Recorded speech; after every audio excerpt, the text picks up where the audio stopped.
In the uproarious and surprisingly heartfelt comedy No Hard Feelings, we follow the chaotic journey of Maddie, a woman on the brink of losing everything who takes on an unconventional job to boost the confidence of an awkward teenager named Percy. What begins as a desperate attempt to secure fast cash quickly spirals into a series of wild, unpredictable events. As Maddie and Percy navigate this unusual arrangement, they find themselves in situations that challenge their perceptions of love, relationships, and the true meaning of growing up. This film is a roller coaster ride of humor and emotion, leaving both characters and the audience forever changed. The movie starts with Gary, a tow truck driver, arriving at Maddie Barker's home to repossess her car. Maddie, who had a past romantic relationship with Gary until she suddenly cut off contact, tries to appeal to his emotions. However, her efforts are interrupted by a man from a casual encounter the previous night who appears in his underwear and makes inappropriate advances despite her protests. Gary tows the car away. As Maddie is an Uber driver, she puts on rollerblades to catch up with Gary, halting when he stops to buy breakfast. She tries to lower the car and drive off, but the vehicle remains attached to the truck. In a clumsy attempt, she tries to disengage the car only for Gary to raise it back up again. Maddie faces probation due to her previous actions and receives a notice about a large amount of back taxes owed, which puts her house in Montauk at risk. Montauk is where she has lived her entire life. In addition to being a tow truck driver, Maddie works as a bartender by the water, collaborating with her friend Sarah and spending time with Sarah and her husband Jim. Maddie's boss comments on her aggressive attitude after she argues with a customer who tries to order a drink before the bar's official opening. During their break, Sarah shows Maddie a job listing from a wealthy family looking for someone to be a companion for their son before he goes to college. In return, they offer a Buick Regal as payment.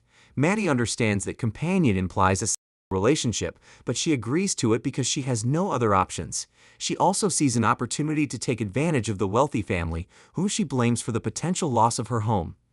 Maddie arrives at the Becker family's residence and meets the parents, Laird and Allison. They discuss their son Percy, who is socially awkward and introverted, spending most of his time playing video games. Although initially seeking someone closer to Percy's age, Maddie convinces them that she is the right fit for the job. However, Laird and Allison emphasize that Percy must not know about their arrangement. They direct Maddie to find Percy at the dog shelter where he works. Wearing a fitted dress, Maddie tries to charm him, pretending to be interested in adopting a dog.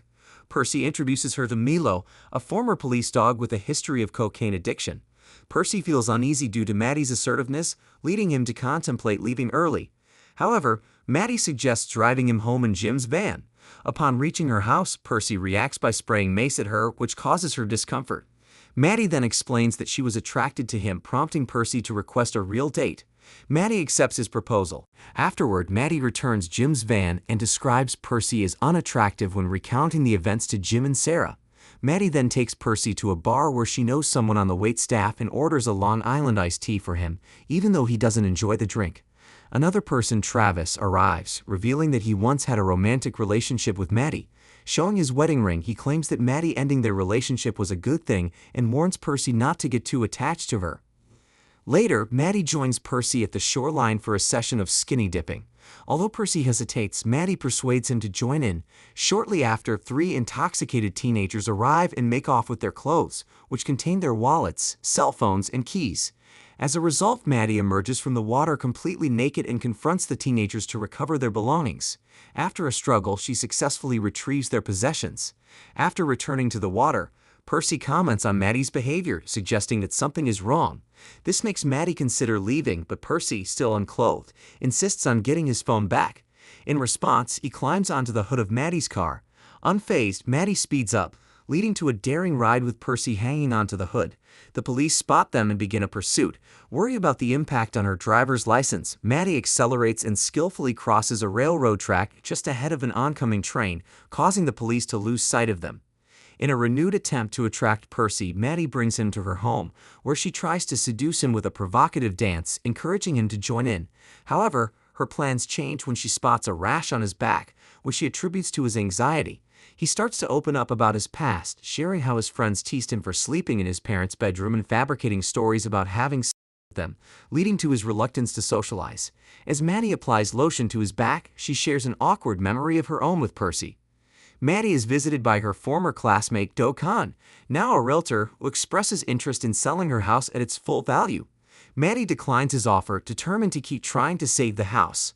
Percy then invites Maddie on a real date, which she gladly accepts. They have a fun time at an arcade, winning prizes until they are asked to leave after Maddie playfully teases another child. They later visit the lighthouse, where Percy works up the nerve to ask Maddie for a kiss. Despite his slight awkwardness, Maddie agrees and they share the moment together. During their conversation, Maddie confides that she has never left Montauk and has continued living in her family home with her mother. She explains that her father provided them with the house and some money to ensure they wouldn't interfere with his new family.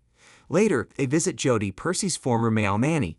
Jody senses something unusual about Maddie, but she playfully teases him about the oddity of a grown man working as a nanny for a teenage boy.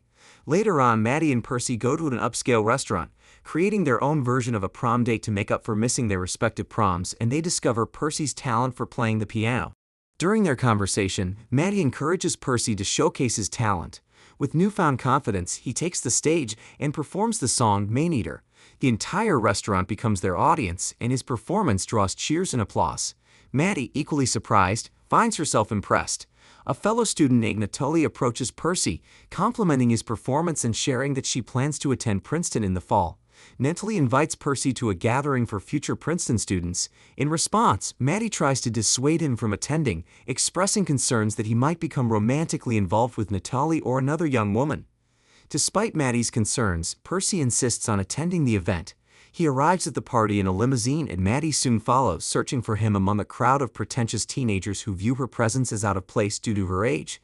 After a determined search, Maddie finds Percy in a compromising position next to Natalie. However, Percy is in poor condition, having become sick from drinking alcohol and taking ibuprofen. Maddie quickly steps in to help him by inducing vomiting. Their efforts are abruptly interrupted when the host's parents arrive and, in an attempt to protect Maddie, ask her to leave. After they leave the party, Percy accidentally punches Maddie in the throat. Despite this, Percy declares that he is ready to have sex with Maddie in the limo. However, when he confesses his love for her, Maddie realizes he is too intoxicated and decides not to go through with it. Later, Laird and Allison notice Percy's newfound enthusiasm and sociability, which he attributes to his recent romantic relationship. However, Percy confides in them that he has changed his plans and decided not to attend Princeton, choosing instead to stay close to Maddie. Concerned, Allison calls Maddie, who is now grappling with doubts about her commitment to the job. Laird reassures Maddie that she can keep the car without needing to continue the relationship, hoping this will prevent Percy from abandoning his plans to attend Princeton. Unfortunately, Percy, sitting in his parents' vehicle, accidentally activates the audio system and unintentionally overhears their conversation. During this unintended eavesdropping, he hears Maddie's intention to keep the car without pursuing an intimate relationship, leaving him deeply hurt and saddened. Percy invites Maddie over for lunch to meet his parents, but during the meal, he begins to drink their wine and adopts a passive-aggressive attitude. Later, he teams up with his friend Crispin to execute a plan involving the Buick. They drive the car into the woods, where they tamper with it by placing a rock on the gas pedal, causing the vehicle to crash into a tree. The impact results in the tree collapsing onto the car. In an attempt to get things over with, Percy and Maddie decide to have sex when they return to the house. However, before he can even fully engage, Percy prematurely ejaculates on her thigh. Frustrated, he claims that he is now enlightened and no longer wishes to see Maddie, predicting that she will end up spending the rest of her life in Montauk. Later on, Gary delivers the battered Buick to Maddie, as her name is listed on the paperwork. As a result, she is forced to continue her Uber duties using the now damaged vehicle. While Percy isolates himself in his room, absorbed in video games and ignoring Maddie's texts and calls, Maddie eventually gathers enough money to repair her car and pay off her taxes. She joins Jim and Sarah in a celebratory moment, but their joy is short-lived when Jim and Sarah announce their plans to move to Florida due to their upcoming baby's arrival. Overwhelmed with disappointment, Maddie realizes she is facing a future of solitude. Accepting this, she contacts Joe and decides to take him up on his offer to help sell her house. Maddie transfers ownership to Jim and Sarah so they can have a home to raise their child, while she begins preparing for her own move to California. Upon learning that Percy is attending a Princeton gathering, Maddie decides to find him. However, Percy continues to ignore her, refusing to respond as she tries to explain her side of the story. In a twist of their earlier encounter, Maddie climbs onto the hood of his car, but Percy drives off with her holding on.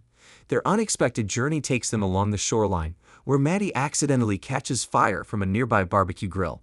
The chaotic escapade ends with Percy driving the car into the water, bringing their tumultuous ride to a dramatic conclusion. Overwhelmed by panic, Percy desperately searches for Maddie until they both exchange tearful apologies.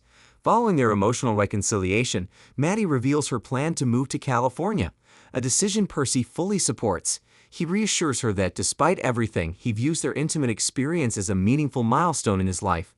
On the day of his departure to Princeton, Percy packs his bags and says goodbye to Laird and Allison. To his surprise, Maddie shows up, ready to drive him to his destination before beginning her own journey to California. As a final surprise, Maddie introduces Milo, a new addition to her life, leaving Percy astonished. The film concludes on this heartwarming note. Thank you for watching.